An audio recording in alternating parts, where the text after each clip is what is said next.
바울은 유대 율법주의자들에 의해서 이 믿음이 변질되어 가던 갈라디아 교회 교인들에게 아주 중요한 비전을 주고 있습니다.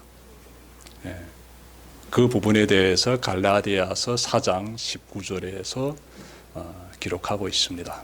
그러면 믿음이 지금 손상되고 있는 그 사람들에게, 즉 갈라디아에 있는 그 교인들에게 바울이 제시하고 있는 그 비전이 무엇인가 봤더니 아주 뚜렷합니다. 그리스도의 형상을 이루라 입니다. 그리스도의 형상을 이루라. 잘 기억할 수 있겠지요? 그러면 그리스도의 형상을 이루라는 이 비전은 갈라디아에서 살아가는 그 교인들에게만 해당되는 것이 아니라 우리에게도 해당되는 그러한 비전이 됩니다. 여러분, 이 비전, 우리 삶의 목표를 이루기 위해서는 우리가 어떻게 해야 될까? 오늘 말씀을 통해서 잘 깨달았으면 좋겠습니다. 여러분, 예수 그리스도의 형상을 이루려면 그분의 모습에서 무엇이 나타나고 있는지를 잘 살펴봐야 됩니다. 그러면 우리가 그리스도의 형상을 이루는 삶을 살 수가 있어요. 자, 그리스도의 모습에서 나타나는 것, 중요한 세 가지가 있습니다. 첫째로, 예수 그리스도에게서 하나님의 형상이 나타납니다. 하나님의 형상이 나타나요. 하나님의 영광이 나타나는 거예요. 예수님에게서. 골로새서 1장 15절 말씀입니다. 그는 보이지 아니하는 하나님의 형상이시요 모든 피조물보다 먼저 나신 이시니. 예수님에게서 하나님의 형상이 나타난다, 이렇게 말씀하고 있습니다. 요한복음 1장 14절 말씀이 육신이 되어 우리 가운데 거하심에 우리가 그의 영광을 보니 아버지의 독생자의 영광이요 은혜와 진리가 충만하더라. 예수님에게서 하나님의 독생자의 영광이 충만하게 발견되고 있다. 귀한 말씀이지요. 요한복음 1장 18절 말씀입니다. 본래 하나님을 본 사람이 없으되 아버지 품속에 있는 독생하신 하나님이 나타내셨느니라, 이렇게 말씀하고 있습니다. 그러니까 성경의 여러 곳에서 예수님이 지니고 계신 하나님의 형상에 대해서 말씀해 주고 있습니다. 여러분, 우리는 영이신 하나님을 눈으로 볼 수가 없습니다. 확인할 수가 없어요. 우리의 두 눈으로는 하나님을 볼 수가 없습니다. 그런데 감사한 것은 이 세상에 찾아오신 예수님을 통해서 우리가 하나님의 그 형상을 바라볼 수가 있어요. 하나님의 그 형상을. 예수님께서 사역을 펼치실 때 놀라운 기적들을 행하셨습니다. 이 사나운 광풍을 잔잔하게 하시고, 그리고 수많은 사람들에게 음식을 제공하시고, 오병이어의 기적이다라고 하지요. 그리고 귀신 들린 사람들을 깨끗하게 치료해 주시고 귀신을 물리치시는 거예요. 그 외에도 많은 기적들을 예수님이 행하시는데, 그러한 기적들을 볼 때마다 예수님을 통해서 하나님을 경험하게 되는 거예요. 하나님의 능력을 경험하게 되는 것이, 하나님께서 예수님과 함께 하심을 경험하게 되고 하나님의 영광을 경험하게 되는 거예요. 예수님의 모습에서 하나님의 형상이 이렇게 나타나는 것이지요. 예수님에게서 나타나는 하나님의 형상은 크게 두 가지로 찾아볼 수가 있습니다. 하나는 하나님의 자비로우심과 또 하나는 하나님의 의로우심이에요. 기적들을 통해서도 하나님의 형상이 나타나지만 좀 더 깊이 들어가게 되면은 예수님의 사역에서 하나님의 자비로우심과 하나님의 의로우심이 나타나요. 여러분, 하나님이 자비로우시기 때문에 우리가 구원받을 수 있는 것이고, 하나님이 의로우시기 때문에 우리가 죄인임을 우리가 깨닫게 되지요. 하나님의 자비로우심과 하나님의 의로우심이 가장 잘 나타난 그러한 곳이 바로 어디겠습니까? 예수님께서 우리 죄를 대신 짊어지시고 십자가에 못 박히신 바로 그것이에요. 예. 그 십자가에서 하나님의 자비로우심과 하나님의 의로우심이 굉장히 선명하게 나타납니다. 항상 기억하시면 좋겠습니다. 예. 그래서 우리 예수님을 바라보면서 예수님을 통해서 하나님의 형상을 발견하게 돼요. 눈에 보이지 않지만 분명히 존재하시는 그 창조주 하나님, 전능하신 하나님, 만물의 주관자가 되시는 거룩하신 하나님의 그 형상이 인간 이 세상으로 몸소 찾아오신 예수님을 통해서 우리가 발견할 수 있다는 거예요. 잘 기억합시다. 두 번째로 예수 그리스도에게서 섬기는 종의 모습이 나타납니다. 섬기는 종의 모습. 마가복음 10장 45절 말씀입니다. 인자가 온 것은 섬김을 받으려 함이 아니요 도리어 섬기려 하고 자기 목숨을 많은 사람의 대속물로 주려 함이라. 빌립보서 2장 6절과 7절 말씀입니다. 그는 근본 하나님의 본체시나 하나님과 동등됨으로 취할 것으로 여기지 아니하시고 오히려 자기를 비워 종의 형체를 가지사 사람들과 같이 되셨고, 예수님께서 제자들에게 직접 나는 섬기기 위해서 왔다. 어느 정도까지? 내 생명을 바치기까지 내 전부를 다해서 너희를 섬기기 위해서 왔다라고 마가복음 10장 45절에서 말씀하시고, 또 빌립보서에서는 예수님께서 종의 모습을 가지고 오셨다고 또 거듭해서 말씀하고 있습니다. 예수님께서 사실 여러분 우리가 생각할 때마다 사실 그분은 우리 인생이 아니지 않습니까?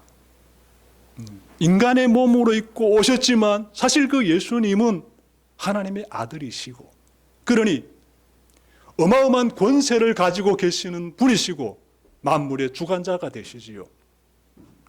우리 인간은 3차원의 세계까지 경험합니다.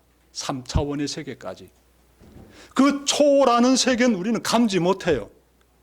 그 세계에 계시는 분이 인간의 모습으로 오셨을 때 이분이 내가 이 만물의 주관자이니 내가 인도자이니 너희들은 나의 말을 들으라면서 권세를 부리시고, 그렇게 그분께서 자신의 그러한 부분들에 대해서 강압적인, 우리가 굴복할 수밖에 없는 그런 위엄을 내뿜으셨습니까? 그런 모습이 어디에도 없어요. 너무나 겸손한 모습을 보이십니다. 완전히 섬기는 자의 모습을 보여주시지요. 굶주린 사람들을 위해서 음식을 만드셨던 그 기적, 오병이어의 기적을 우리가 늘 기억합시다. 그거는 사복음서에서 하나같이 언급되고 있는 공통된 그러한 기적이지요. 떡 5개 물고기 2마리를 가지고 그 수많은 백성들을 먹이신 그 기적. 가만히 보니까 그분께서 굶주린 사람들을 위해서 봉사하신 거예요. 섬겨주신 거예요. 예수님께서 병자들을 고쳐주시고 이 많은 사람들을 품어주시는 모습에서 다 섬기는 종의 모습이 발견되죠. 심지어 그분께서 제자들의 발까지 씻어주시지요. 완전히 종의 모습입니다. 그것은. 거기서 그칩니까? 그분이 우리의 죄를 대신 짊어지기 위해서 십자가에 매달리셨잖아요. 못 박히셨잖아요. 여러분, 종이 주인을 위해서 생명을 바치지요. 종이. 예수님께서 그 종의 모습을 십자가에서 보여주시는 거예요. 우리를 섬기시는 그 모습이 십자가에서 발견되는 거예요. 목숨까지도 이렇게 내놓으시는 모습.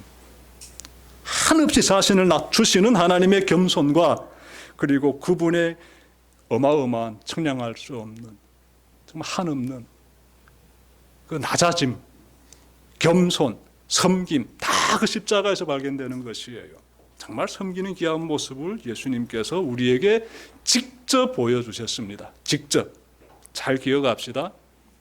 첫 번째 예수님에게서 하나님의 형상이 발견되고, 두 번째로 예수님에게서 섬기는 자의 그 모습이 발견되고, 세 번째로 예수님에게서 하나님의 나라가 발견됩니다. 오늘 본문에서 중요한 내용이 되는데, 여러분, 예수 그리스도에게서 하나님의 나라가 어떻게 나타납니까? 하나님의 나라가. 요한복음 보게 되면 요한복음에서 예수님께서 나는 누구다라고 이렇게 말씀하시는데 7번에 거쳐서 말씀하십니다.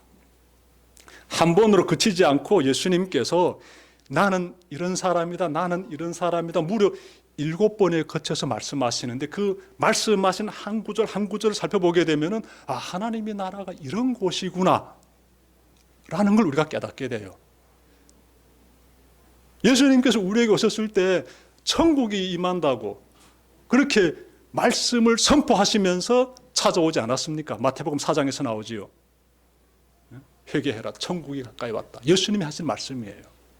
그렇게 천국을 우리에게 가지고 오시는 그분이 우리에게 천국은 어떤 곳인지를 어떻게 가르쳐주고 계시는지를 요한복음에서 발견되고 있다는 거예요. 좀 찾아봅시다. 첫째로 예수님은 나는 생명의 떡이다 이렇게 말씀하셨어요. 나는 누구다? 생명의 떡이다. 여러분, 이 생명의 떡이라는 이 예수님의 말씀 보게 되면 우리가 앞으로 들어가게 될 그 천국 있잖아요. 예. 이 생에서의 삶 너머에 우리가 들어가게 되는 그 천국에서는요, 굶주림에 의한 고통은 완전히 사라진다는 거예요. 굶주림 영원히 느끼지 않는다는 거예요. 무슨 말씀하고 있으면 그 나라에서 풍족한 삶을 누리게 된다. 그런 뜻이에요. 그래서 나는 생명의 떡이다. 이렇게 말씀하고 있습니다. 자, 둘째로 예수님은 나는 세상의 빛이다. 이렇게 말씀하셨어요. 세상의 빛.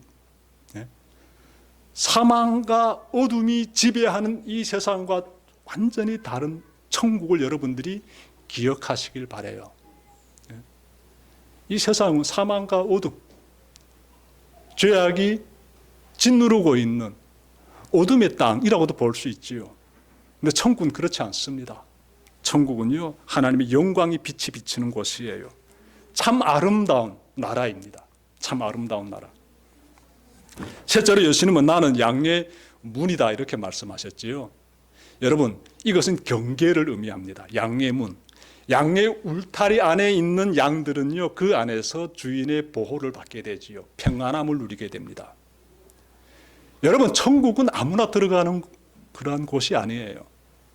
나는 양의 문이다 말씀하시는데 그 말씀 보니까 예수 믿는 사람들이 예수님의 보호하심을 받으면서 그 가운데서 평안을 누린다는 거예요. 천국은 굉장히 평화로운 곳입니다. 넷째로 예수님은 나는 선한 목자다 이렇게 말씀하고 있습니다. 여러분, 목자는 양을 위해서 목숨을 바친다라고 하지요. 그러니 사랑입니다. 사랑.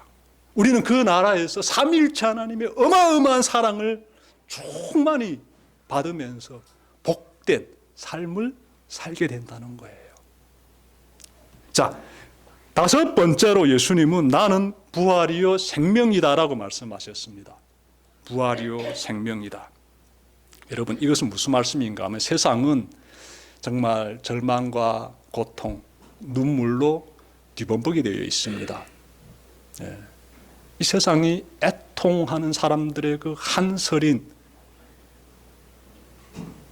그러한 그 울부짖음이 참 세상 곳곳에 퍼져 있습니다. 우리 경험하고 있지 않습니까? 천국은 그렇지 않다는 거예요.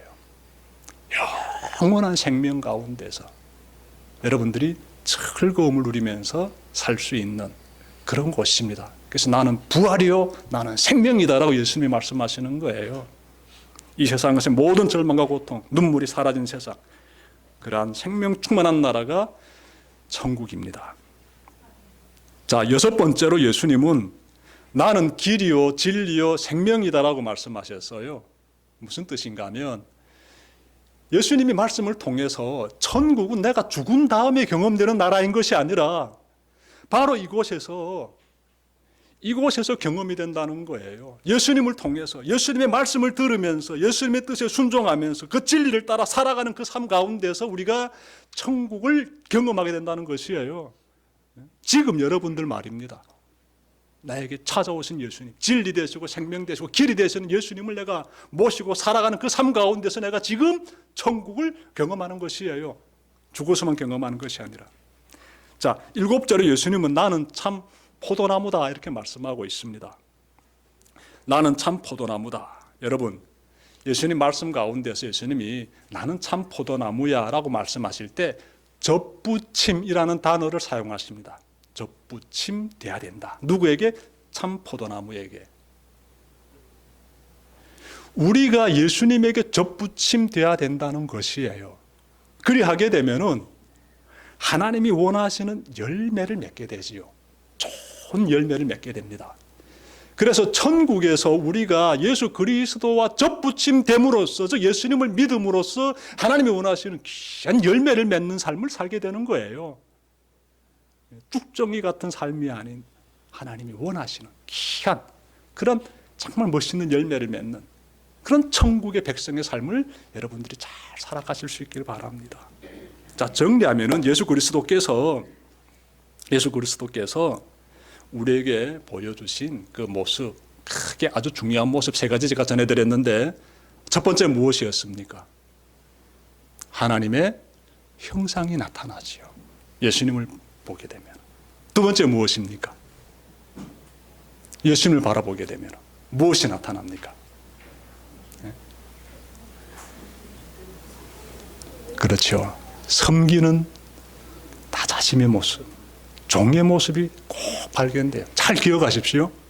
세 번째는 다 지금 여러분들이 너무나 잘 기억하는 것 같아요. 예수님을 바라보게 되면 하나님의 나라가 경험이 되는 거예요. 나타나는 거예요. 아, 하나님의 나라가 그런 나라였구나. 잘 기억합시다. 바울은 그리스도의 이와 같은 형상이 갈라디아에서 지금 살아가고 있는 교인들의 삶에서 나타나야 하며, 그리고 우리의 모습에서도 나타나야 한다라고 지금 말씀하고 있는 것이에요. 여러분, 바울이 이렇게 말합니다. 그리스도인에게서 그리스도의 형상이 이루어져야 함을 강조하면서, 그러면서 그는 다시 해산하는 고통을 겪는다라고 말합니다. 말씀 보십시오. 여러분 속에 그리스도의 형상이 이루어지기까지 다시 해산의 고통을 겪습니다. 이렇게 말하고 있지 않습니까? 무슨 의미일까요? 그리스도의 형상을 이루기까지 나는 무엇을 한다? 해산의 고통이 어마어마한 고통이지요. 그 고통 이겨내야 되지 않습니까? 이겨내야지요. 누가? 본인이. 노력해야 된다는 것입니다. 가만히 앉아있으면 이루어지지 않습니다. 노력하는 자 반드시 돼야 된다는 것이에요. 노력해야 된다. 그 노력이 정말 중요하다라는 걸 우리가 발견할 수 있죠. 그래서 우리가 그럼 어떻게 노력해야 할까요? 이어지는 질문을 가질 수 있는데, 여러분, 하나님의 형상과 섬기는 종의 모습과 하나님의 나라가 우리에게서 나타나려면 어떻게 해야 할까? 목사님, 그거 우리 알고 있습니다. 목사님을 통해서 귀에 못이 박히게 들었습니다 라고 여러분들이 답변할 수 있었으면 참 좋겠습니다. 여러분, 마가복음 7장 24절과 25절에서 이렇게 말씀하고 있는데, 예수님 말씀이에요. 그러므로 누구든지 나의 이 말을 듣고 행하는 자는 그 집을 반석 위에 지은 지혜로운 사람과 같으리니, 비가 내리고 창수가 나고 바람이 불어 집이 부딪히되 무너지지 아니하니 이는 주추를 반석에 놓은 까닭이요. 반석 위에 집을 짓게 되면은 어떤 풍파가 닥쳐와도 믿음을 지키면서 살 수 있다, 이런 말씀인데, 그 앞에 보니까 예수의 말씀을 듣고 그리고 행동하는 사람, 듣고 행동하는 사람, 그 사람이 반석 위에 집을 짓는다. 하나님이 원하시는 삶을 잘 살아내는 사람이다. 평가 기준이에요. 분명히 말씀하고 있습니다. 그러니 그리스도의 형상이 내 몸에서 나타나기 위해서는 어떻게 해야 될까? 하나님의 말씀을 자세히 보고 잘 듣고 그리고 그대로 지켜 행하면 되는 것이에요. 아주 정말 초등학생도 깨달아 알아들을 수 있는 그런 말씀이죠. 하나님의 말씀 그러므로 어렵지 않습니다. 어렵지 않아요. 만약 우리의 시선이 예수님을 향하지 않고 우리의 귀가 그 예수님의 음성에 귀 기울이지 않고 우리의 발이 하나님이 원하시는 그쪽으로 향하지 않게 되면은, 그러면 그리스도의 형상을 이룰 수가 없어요. 너무너무 중요한 내용이에요. 그리스도의 형상을 이루지 못하면 그러면 지옥 가나요? 이런 질문 가질 수 있는데 여러분 그 질문 잘 해야 돼요. 그리스도의 형상을 이루어내는 그 과정에 들어선 사람들은 다 천국 갑니다. 내가 완벽하게 이루지는 못해도 나 그리스도의 형상을 이루기 위해서 나름의 노력을 기울이면서 그 과정에 내가 들어서서 내가 살아간다면 다 천국 가요. 하지만 완고하게 주님의 말씀 듣지 않고 나는 주님을 떠나서 그렇게 살아간다면, 완고하게라는 말이 주님의 형상을 따라 살고자 마음의 의지를 가지고 행동하지 않음을 말해요. 그러한 사람에게는 천국이 열리지 않는 것이지요. 잘 기억하십시오. 완벽함을 내가 얘기하는 게 아니에요. 우리 하나님도 그런 완벽함을 요구하지도 않으십니다. 완벽한 그리스도의 형상을 가진 사람, 이 세상에 한 사람도 없을 거예요. 완벽한 그리스도의 형상을 이룬 사람만이 천국에 들어갈 수 있다라게 되면 한 사람도 못 들어갈 거예요. 하지만 여러분들 아마 다 들어가실 거예요. 그리스도의 형상을 닮아가고자 말씀 듣고 주님을 경배하며 이렇게 살아가고자 하는 그 모습 하나님이 어여쁘게 바라보시고 다 인도하십니다. 너무 걱정하지 마십시오, 여러분들. 여러분, 노벨 문학상을 받은 일본의 작가 가즈오 이시구로라는 사람이 쓴 책이 있는데요. 클라라와 태양입니다. 책 제목이 클라라와 태양인데 괜찮은 책이에요. 제가 추천드립니다. 여러분들 한번 읽어보셔도 많은 생각을 가질 수 있는 그런 책일 거예요. 앞부분은 별로 재미없습니다. 뭔 얘기하는지 책을 그냥 덮을까 이런 생각이 들지만 조금 참으면서 읽어보게 되면 와, 이 책이 이런 책이야? 라고 느끼게 돼요. 꽤 괜찮은 책입니다. 이 클라라라는 이것은 이름인데 사람의 이름이 아니에요. 인공지능 로봇의 이름이에요. 다시 말해서 AI 로봇의 이름이에요. 10대 소녀를 둔 어머니가 이 클라라라는 인공지능 로봇을 사게 됩니다. 왜 샀는가 하면 이 클라라, 이 로봇이 굉장한 기능을 가지고 있어요. 이 여인에게는 10대의 소녀가 있는데 이 소녀가 많이 아파합니다. 오래 살 것 같지 못해요. 그래서 로봇이 자신의 딸을 잘 흉내내기를 원합니다. 그런데 이 클라라 로봇이 정말 잘 흉내내요. 10대 소녀의 이름이 조시인데 이 소녀가 생각하는 것을 로봇이 어느 순간부터 비슷하게 생각하기 시작해요. 그래서 소녀의 생각처럼 말하게 되고 소녀의 행동을 그대로 흉내내기 시작합니다. 이 모습을 소녀의 어머니는 흐뭇한 표정으로 바라보면서 감동까지 느낍니다. 누구에게? 이 로봇에게. 여러분, 이런 장면 보게 되면 좀 충격받게 되죠. 그렇지만 머지않은 앞날에 우리가 대면하게 될 현실이다라고도 보여집니다. 근데 제가 무슨 말씀 드리고 싶은가 하면 여러분, 이 로봇이 클라라가 앓고 있는 10대의 소녀를 굉장히 자세히 관찰하고요. 소녀의 입장에서 자세히 관찰하고 그리고 소녀처럼 행동하는데 정말 놀랍게 행동하거든요. 어느 정도로? 소녀의 어머니가 로봇에게 감동받을 정도로 그렇게 행동해요. 소녀의 어머니는 이 클라라 로봇을 보면서 앓고 있는 자기 딸의 형상을 느끼게 돼요. 여러분 지금 예수 그리스도의 형상을 이루고자 하는 목표를 가지고 있지 않습니까? 어떻게 해야겠습니까? 최소한 저 클라라보다는 더 열심히 해야겠지요. 예수님을 자세히 보십시오. 자세히 보십시오. 예수님 말씀을 귀담아 들으십시오. 그리고 그분이 행하시는 모습 따라하십시오. 예수님께서 나를 따르라고 말씀하셨잖아요. 따라하십시오. 순종하십시오. 그렇게 여러분들이 노력할 때 그때 하나님께서요 그냥 바라만 보고 계시지 않습니다. 하나님께서요 너무 기뻐하시고 도와주십니다. 구하는 자에게 주시고 찾는 자가 찾게 하시고 두드린 자에게 열릴 것이다 예수님이 말씀하셨어요. 하나님을 그토록 간절히 찾고 사모하면서 말씀 찾아보고 그렇게 정말 최선의 노력을 다하고 있는데 하나님이 가만히 바라만 보실 것 같습니까? 하나님이 감동받으시는 거예요. 하나님이 꼭 찾아오십니다. 하나님이요 여러분들의 그 간절함 가운데 찾아와 주셔서 임재하시고 내가 너와 함께하고 있다. 경험시켜 주시는 거예요. 경험시켜 주시는 거예요. 하나님은 굉장히 인격적인 하나님이십니다. 굉장히. 저는 예수님 믿고 나서 깨달은 것이 있는데요. 예수님 믿기 전까지는 사람들이 예수님에 대해서 이야기하는 것을 귀로 듣긴 자주 듣는데 이것이 이 가슴으로 전달이 안 돼요. 제가 중국서 살면서 얼마나 많이 들었겠습니까?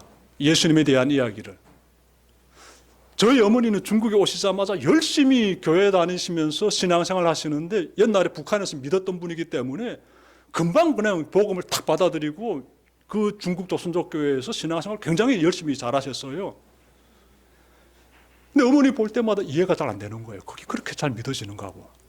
예수님에 대해서 이게 귀로는 막 듣는데 이것이 진짜 이까지 내려오지 않는 거예요. 가슴으로. 그러니까 답답하죠 저도. 그래서 제 마음 가운데 뭐가 있었는가 하면 과연 하나님이 계십니까? 라는 이 질문과 함께 과연 하나님이 계시면 내가 좀 알게 해달라는 이 갈망이 막 부글부글 끓어오르는 거예요. 이 하나님이 진짜 계시면 나를 알게 해달라는 이 갈망이. 근데 여러분 그 갈망을 통해서 저는 하나님을 경험했어요. 나중에 깨닫고 보니까 그 갈망을 주신 분이 하나님이시더라고요. 고린도전서 12장 3절 보니까 나 성령님이 도와주시지 않게 되면 누구도 예수는 주라고 고백할 수가 없습니다. 정말 제가 그때 크게 감동받았어요. 얼마든지 하나님을 경험할 수 있구나.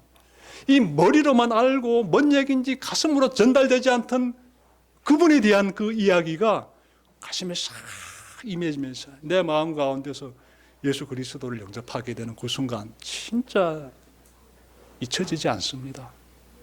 그런 깨달음을 경험하고 나서 그런 말이 참 마음이 와닿는데 무슨 말인가 하면 사람이 볼 때가 있고 보일 때가 있다 이런 말이 있어요.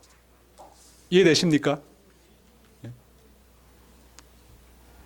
볼 때가 있고 보일 때가 있다. 이 말이요. 저는 예전에는 그렇게 마음이 와닿지 않았는데 하나님 딱 믿고 나서 이 말이 굉장히 마음에 그냥 확 들어와요. 예수님 그냥 그래 들릴 때가 있지만 경험될 때가 있다는 거예요. 진짜 살아계시네 이것이. 제가 19세기 화가 반고흐의 그림 뒤에다 조그맣게 이렇게 붙여놨는데요. 한국에 와서 저 사람 그림 처음 봤을 때 대수롭지 않게 봤습니다. 무슨 그림 저렇게 그렸어. 내가 대충 그려도 저보단 잘 그리겠다. 이렇게 생각했어요. 그런데 계속 저 그림에 시선이 가는 거예요. 어느 순간 그림이 완전히 다르게 보이더라고요. 감동이 느껴지더라고요. 꿈틀거리는 감동. 그림. 이 반고의 그림. 이 별이 빛나는 밤. 제목이 별이 빛나는 밤이에요. 이 그림이 이런 의미를 가지고 있구나. 대단한 그림이다. 그림 보는 눈이 열린 거예요. 제가 아는 어느 청년은요, 이런 얘기 하더라고요. 대학 다니는 동안에는요, 그냥 동기로만 생각했던 여인이, 여학생이지요. 어느 순간부터 연인으로 보이기 시작했습니다라는 거예요. 우리 권사님 웃으시네. 누구 얘기인지 알고 있습니다. 사랑의 눈이 열린 거지요. 풀 한 포기 나무 한 그루도 마찬가지입니다. 그냥 지나가면서 그냥 풀 여기 있네, 나무 여기 있네, 그냥 그저 초록색이네 이렇게 생각하면서 보고 스쳐 지나갔던 보이는 것들이 어느 순간에 있지 않습니까? 보이는 존재가 돼요. 창조주 하나님의 손길이 그 풀 한 포기 나무 한 그루에서 발견하게 돼요. 여러분들이 지금 함께하고 있는 사람들도 마찬가지입니다. 아내가 될 수 있고 남편이 될 수 있고 자식이 될 수 있고 부모 될 수 있고요. 교인들, 우리 동료들이 될 수가 있습니다. 성도들이 될 수가 있는데 여러분 그냥 뭐 함께하는 사람이지 뭐 그래 이렇게 늘 그렇게만 생각하고 왔는데 어느 순간부터 새롭게 보일 거예요. 와, 이 존재가 얼마나 귀한 존재인지를 확 느끼게 됩니다. 그래서 볼 때가 있고 보일 때가 있다. 이런 말이 참 의미가 깊은 말이지요. 예수님을 마음으로 우리가 모시고 살 때 그때 감격은요 정말 이루다 말할 수 없기 때문에 제가 좀 이렇게 설명해 드렸습니다. 여러분을 깊이 경험하시고요. 예수 그리스도를 깊이 경험하시고 그분의 말씀에 순종하는 그런 삶 사시길 바랍니다. 자, 예수님을 머리가 아닌 가슴으로 이렇게 모시고 살았던 한 사람에 대해서 말씀 전해드리고 마치려고 하는데 그 사람의 이름은 삭개오입니다. 삭개오. 자, 누가복음 19장에서 나오는데 삭개오는 세리장이라는 직무를 가지고 있습니다. 그러니 세리들 가운데서 우두머리지요. 세리는 누구냐? 세리는 지방에서 세금을 걷는 사람들, 국경세도 걷고 뭐 지방에서 이렇게 해야 되는 세금도 걷고 이런 사람들인데 이 사람들이 불법을 취하게 되면 얼마든지 많은 돈을 긁어 모을 수 있는 사람들이에요. 이 사람들은 로마 정부를 외실하기 때문에 유대인들의 미움의 대상이에요. 눈에 든 가시 같은 존재들이죠. 곱게 안 봅니다. 자, 이 사람이 세리들 가운데서 우두머리고 이름이 삭개오인데 이 사람이 살고 있는 지역은 여리고라는 지역이에요. 그곳에 예수님이 오십니다. 예수님이 오신다는 그 소문을 듣고 삭개오가 어떻게 하는가 하면 돌 감람나무 위에 돌 무화과나무 위에 올라갑니다. 돌 무화과나무. 왜냐하면 예수님이 사람들 사이에 이렇게 에워싸여 있으니까 안 보이는 거예요. 그래서 이 돌 무화과나무 위에 올라가서 예수님을 보려고 하는 것이지요. 이 세리장이. 예수님께서 그가 있는 곳으로 찾아오십니다. 예수님께서. 그리고 나무 밑에 서셔서 나무 위에 올라가 있는 그 세리장 삭개오에게 내려오라, 내가 내 집에 들어가겠다고 말씀하세요. 그러자 이 삭개오가 내려와 가지고요 예수님을 집으로 초대해서 어떻게 했는가 봤더니 성경 보니까 즐거워했다고 해요. 즐거워했다. 예수님을 집으로 초대해 가지고 막 기뻐하면서 이 잔치가 펼쳐지는 거 아니겠습니까? 기뻐합니다. 그러면서 그가 이렇게 말합니다. 주여, 내 소유의 절반을 가난한 자들에게 주겠으며 만일 누구의 것을 속여 빼앗은 일이 있다면 네 배로 갚겠습니다. 결단하는 거예요. 자기 재산의 절반을 탁 잘라가지고 가난한 사람들에게 다 나눠주겠습니다. 내가 불법을 행해서 돈을 번 것이 있다면은 그러면 누군가가 피해를 보지 않았겠습니까? 세금을 많이 뜯겼으므로 그 사람에게 네 배로 갚아주겠습니다. 라고 말하면서 이 사람이 완전한 삶의 대변환을 만들어냅니다. 결단하는 거예요. 예수님에게서. 예수님께서 그 모습을 보시고 오늘 구원이 이 집에 이르렀다. 너도 아브라함의 자손이다라면서 극찬하십니다. 삭개오를. 사람들 가운데서 정말 미운 오리 정도가 아니에요. 눈에 든 가시처럼 미움의 대상이었던 그 세리들 가운데서도 우두머리였던 삭개오가 예수님의 칭찬을 받고 있습니다. 예수님의 칭찬을. 이 모습을 우리가 잘 봐야 돼요. 삭개오의 모습에서 예수님을 만나기 전과 만난 이후의 모습이 구분되고 있습니다. 그는 예수님을 뵙는 순간 뭘 받겠습니까? 예수님을 뵙는 순간 삭개오가 굉장히 지혜로운 사람이지요. 보통 사람은 아니겠지요. 삭개오가 예수님을 딱 본 순간 예수님으로부터 하나님의 형상을 발견한 것이지요. 하나님의 형상. 하나님의 임재를 경험. 그래서 예수님이 구주이심을 깨달은 것이지요. 세리장이라는 죄인 중에 죄인에게 찾아오시는 그 섬기는 종의 모습, 나 같은 사람을 위해서 섬기기 위해서 오시는 그러한 섬기는 종의 모습도 삭개오가 발견하게 되지요. 그리고 예수님을 집에 착 초대해가지고 그 가운데서 흠뻑 느끼게 되는 이 즐거움, 이것이 천국의 즐거움, 하나님의 나라의 즐거움이 아니겠습니까? 하나님의 나라를 경험하게 되는 거예요. 그런 경험을 하면서 그가 결단하게 되죠. 그래서 예수님을 영접하고 변화된 삭개오의 모습에서 우리가 발견할 수 있는 것, 예전과 이후에 변화된 모습은 그리스도의 형상이 그에게서 나타나는 거예요. 그리스도의 형상이 삶의 변화를 만들어내면서 하나님의 기뻐하신 일을 하겠다면서 모두가 소중하게 생각하고 있는 그 물질을 탁 내려놓으면서 사랑을 실천하는 그 모습에서 하나님이 기뻐하시는 모습, 그리스도의 형상이 나타나고 있는 것이에요. 여러분의 삶의 모습에서도 그리스도의 형상이 이렇게 나타나길 바랍니다. 오늘 말씀 기억하면서 세 가지를 꼭 실천하십시오. 우선 하나님의 영광의 임재를 사모하십시오. 간절히 사모하십시오. 하나님께서 나와 함께 하시는 그 영광의 순간이 여러분들의 인생에서 많이 경험되길 바랍니다. 다음으로 예수님처럼 하나님을 섬기고 이웃을 섬기십시오. 최선을 다해서 말입니다. 주님의 몸된 교회에 충성 다하시고 여러분들의 도움을 필요로 하는 사람들 옆에 주변에 계시면 힘을 내서 잘 도와주십시오.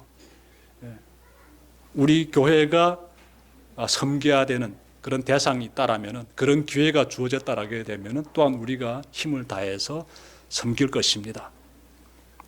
자, 끝으로 예수님을 통하여 깨달은 하나님의 나라의 이 귀한 복음을 하나님의 나라에 대하여서 힘을 다해서 전파하시길 바랍니다. 잘 전하시길 바랍니다. 한 영혼 한 영혼을 여러분들의 그런 복음 전파로 인하여서 아직까지 하나님의 나라를 모르고 살았던 사람들이 하나님의 나라를 경험하고 구원받는 것 굉장히 위대한 일입니다. 그 일을 수행하는 여러분들 되시길 바랍니다. 여러분의 세월은 한 주가 이처럼 하나님의 형상으로 다듬어지고 섬기는 종의 모습으로 성숙해지고 하나님의 나라를 경험하고 전파하는 은혜의 삶으로 채워지기를 주님의 이름으로 축원합니다.